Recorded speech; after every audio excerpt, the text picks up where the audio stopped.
I spend a lot of time tracking the values of PSA-graded baseball cards of select Hall of Fame players. I concentrate primarily on cards from the late 1960s through the 1970s. I want to share with you which players and which cards were hot in 2018 and which were not.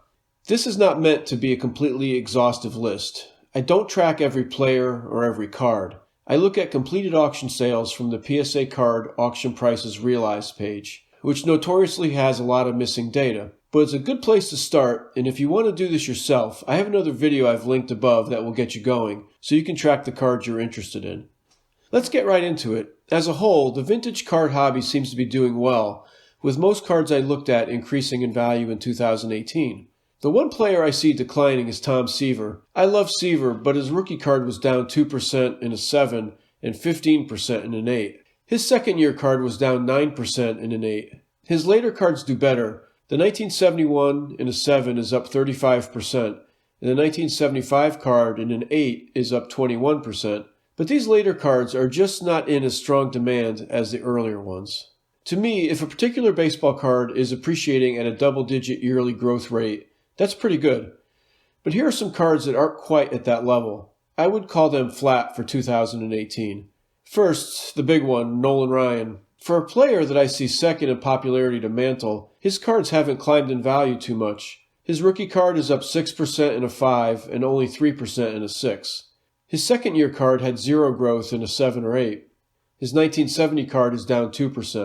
His 1971 card is up about 4 to 5% in the 7 to 8 grades.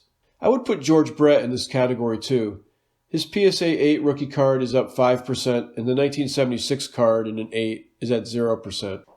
Let's put the Joe Morgan rookie card here too. In a 7, it's up 9%, but it's down 3% in an 8. This is a theme you see occasionally. Within the same year card, some grades do better than others. I'm not sure why this is, except that the lower grades are more accessible for collectors. Lastly, I'll add the Rickey Henderson rookie card. In an 8, it's only up 6.5%.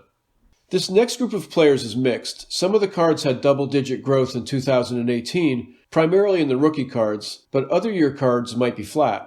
Reggie Jackson would be one of these. His rookie card is doing okay. The 7s I track are up 12%, but they go down from there. The 1970 is up 9%. The 1971 is at 0% in a 7, or losing 9% in an 8. And the 1972 is up 6%. A number of collectors have mentioned how Johnny Bench cards are undervalued. In 2018, his rookie card did well, up 11% in a 7 and 14% in an 8. But the 1969 and 70 cards didn't do much.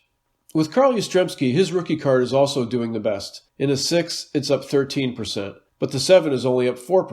His 1965 card in an 8 is up 6%, and the 1969 in both 7 and 8 is down 7% compared to 2017. One more example of this is Thurman Munson. His 1970 rookie card is up 15% in either a 7 or an 8. But the more valuable card, the 1971, has been down 8% in a 6 and up only 3% in a 7. I guess the lesson here is that rookie cards are still strong investor cards. Let's move on now to the cards that did well in 2018. Cards that remain in pretty good demand with vintage collectors. I'll start with Mickey Mantle. I detailed the growth of the 1968 card in another video. It was rising at about 8 to 11% last year. I also looked at the 1962 card, and it was up 11% too. The 1969 card was up 16% in a 6, 12% in a 7, but down 11% in a PSA 8 grade. Although I don't track his other cards, the Rod Carew rookie card in a 7 has done well, up 19%, but the 8 is only up 2%, a trend we've seen before. One other card I like is the 1971 Burt Blyleven rookie card. In a 7, it was up 27% in 2018. The two strongest players I'm tracking right now are Roberto Clemente and Hank Aaron. With Clemente, I'm looking at a few cards. The 1956 white back in a PSA 6 is up 13%. The 1966 in a 7 is up 22%. The final two cards of his career are doing well too. The 1972 in a 7 is up 25%, while the higher grade 8 is only up 2%.